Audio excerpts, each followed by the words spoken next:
So, David, here we are. Let's chat about the amazing AI enabled tours that we've been doing this year. Now, we went to Stonehenge. How many times did we go to Stonehenge over the summer? I think we must have gone 4 or 5 times to make sure to troubleshoot the app and make sure we had all the design and everything correct. Now, to me, that was great because I'm kind of local to Stonehenge. I'm about half an hour away, but you go to Stonehenge a lot more on a general basis with your tours, right? So, how often do you normally go? Yes, so I would say, like in the past when I used to guide more.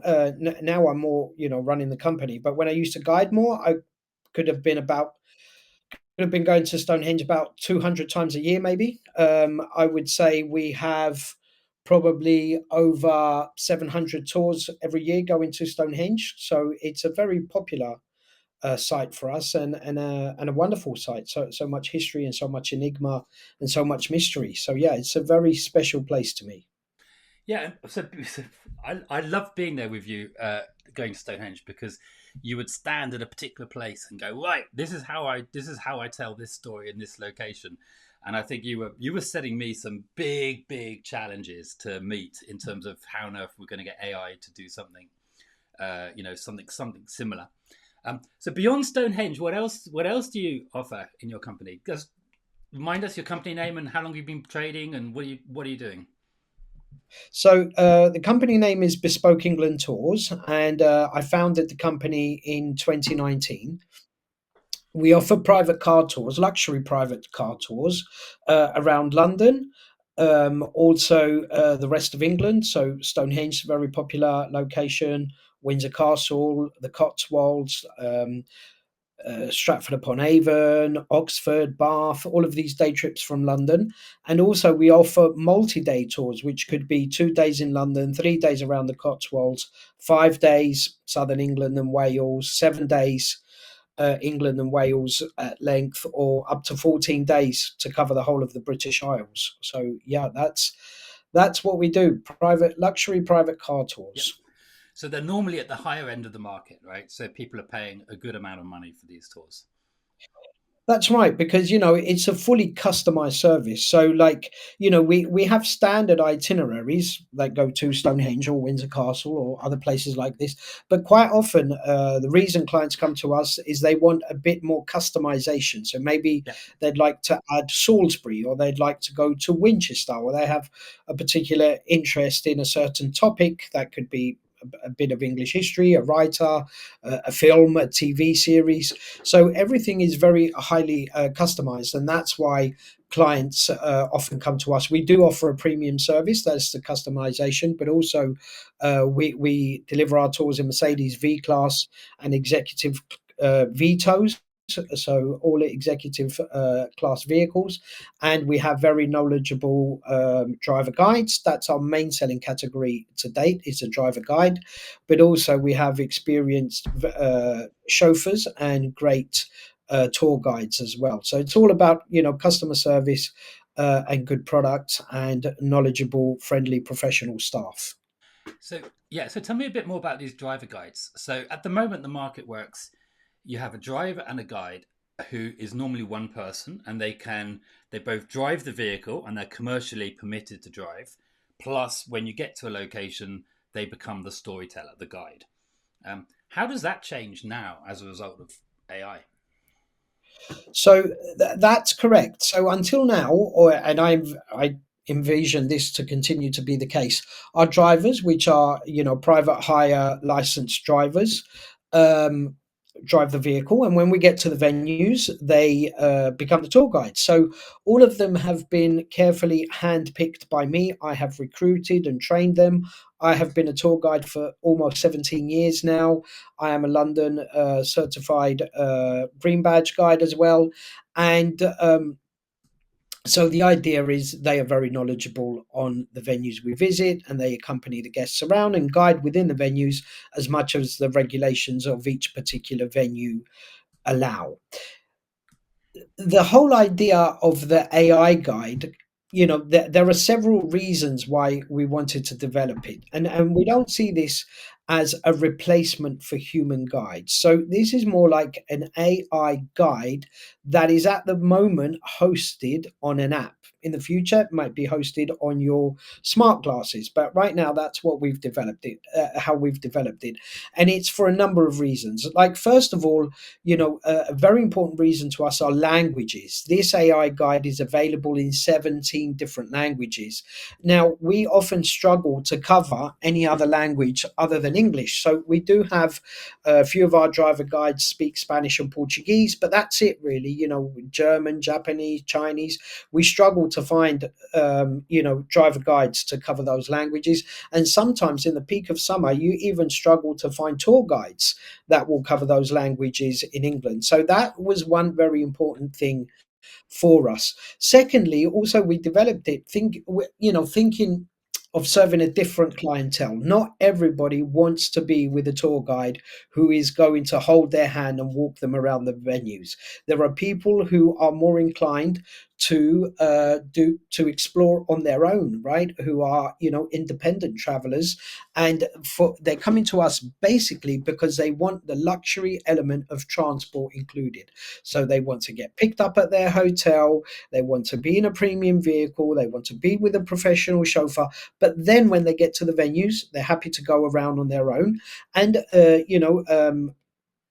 certain demographics, for example, millennials, are quite accustomed to interacting with their phones and are happy to do that. So it covers that need as well. It serves a different type of clientele. And then our third main purpose with the development of this app is, again, to continue on that customization journey. And we can we call it cultural customization. So for example, if we have a client from China, then when they download the app to their phone, that is going to be customized to a Chinese audience. If they're from Japan, to a Japanese audience. If they're from the USA or Germany, or you get my idea, whichever country they're from, there's going to be some references and some backlinks to stories that are relevant to their particular culture, language, and background. And that's something that we're really excited about and we've worked very hard on as well.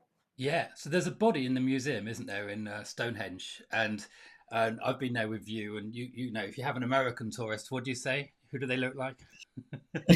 This may or may not have looked like Liam Neeson, because next to the skeleton, and this is like, a 3,500-year-old skeleton, next to the Well, skeleton, it's there's 3D a, there's printed. It's probably only 20 years old, but you know what I mean.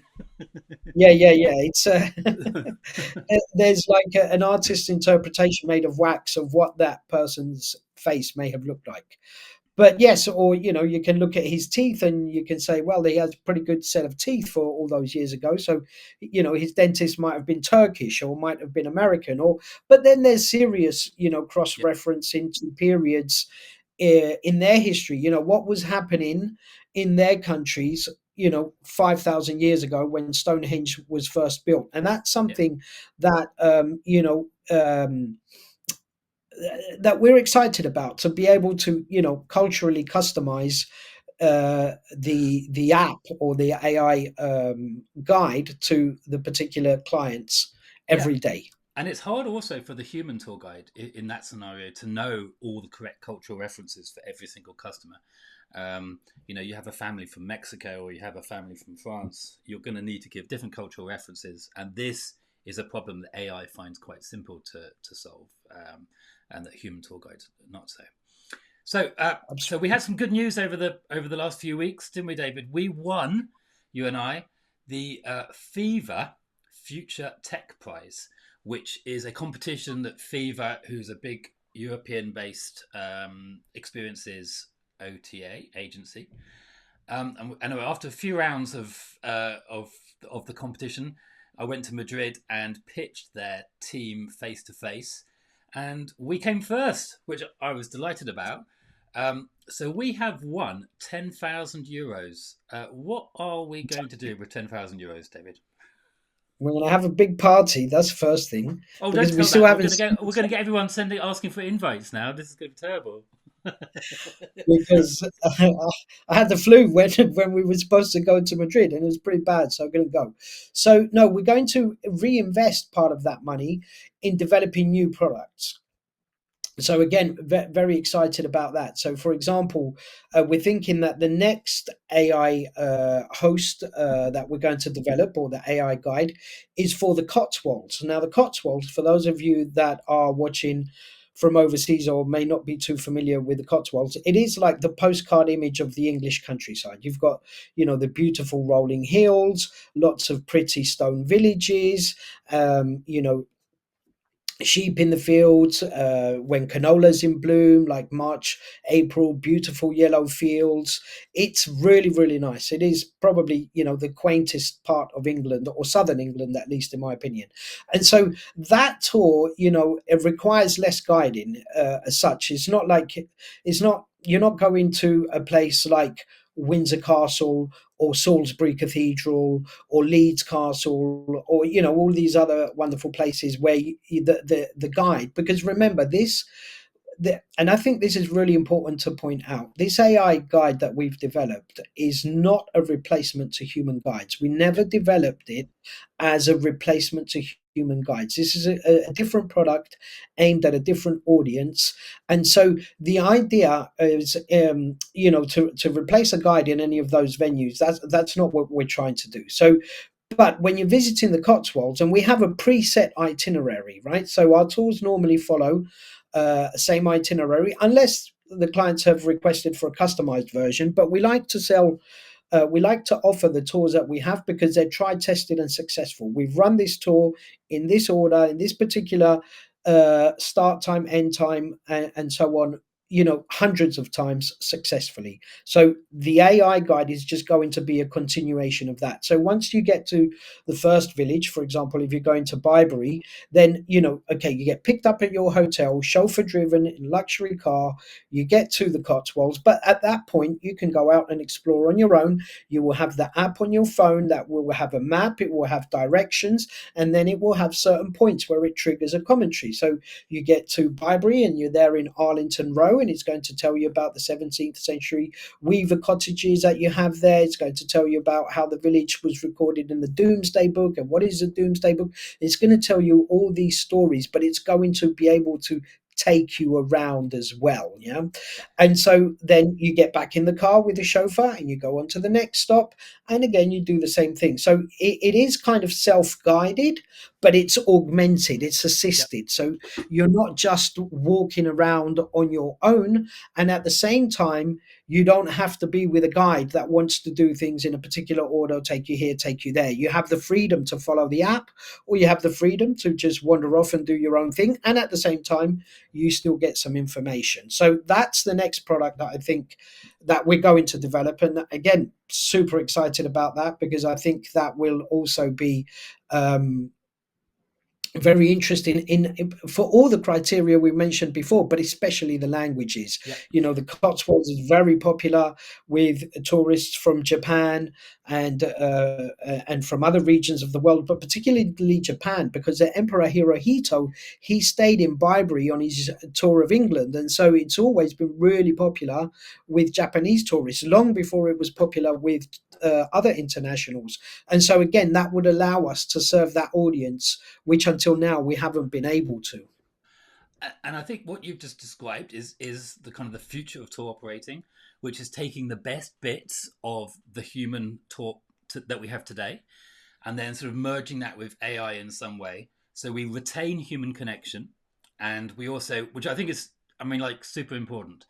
Every time we have AI conversations, not you and I, but within the sightseeing sector, it's always AI versus human connection. And I think what we're doing here is augmenting human connection, and that's the reason why on socials my profile picture is a cyborg, is because I think we're empowering humans, not replacing humans. Um, yeah, so I think the Cotswolds, super excited about that. I'm slightly panicking because I do know that Cotswolds has a slightly dodgy mobile internet connectivity, so we're all set up for offline use, or at least offline fallback if, for example, phones lose connectivity at any moment in time. But That's David, it, it's and been, that's yeah, sorry, and that's another very important feature that actually we designed that, thinking of Stonehenge as well. That if clients download the app ahead of the tour, that could be while they're still at home or in their hotel or even in the complimentary Wi-Fi they have on our vehicles. Once they download that app, then they're not so reliant on phone signal, which in rural areas Yep. can, like the Cotswolds, can be quite patchy. And at the same time, we always have Wi-Fi in the vehicle, so you know that's the way that we've worked around that.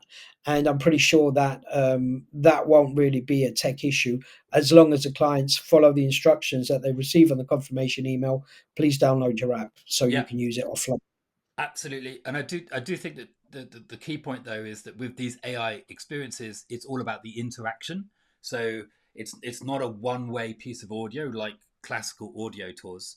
So we do rely somewhat on the AI having the phone working at most moments in time, but we get around that various tech ways that we don't need to talk about here. So, David, Exactly. And it's been a delight. It's been a delight working with you over the last few months, and looking forward to doing the Cotswolds. And I think this is the first of a growing trend towards hybrid experiences that I talked about before, and I think it's really exciting to be working with you on something that is new and novel for this sector. So, thank you very much, David. thank you, Alex. It's been a pleasure working with you too, and to unravel this world of AI possibilities and to see how we can continue to evolve and develop new products and serve new audiences and combine, like we do in most of our daily life, right? Human interaction and AI, because obviously it's not the future, it's the present. And, we have to embrace it, or I certainly think it's worth embracing. And so wonderful. Thank you very much, David. Thank you, Alex. Pleasure talking to you as always.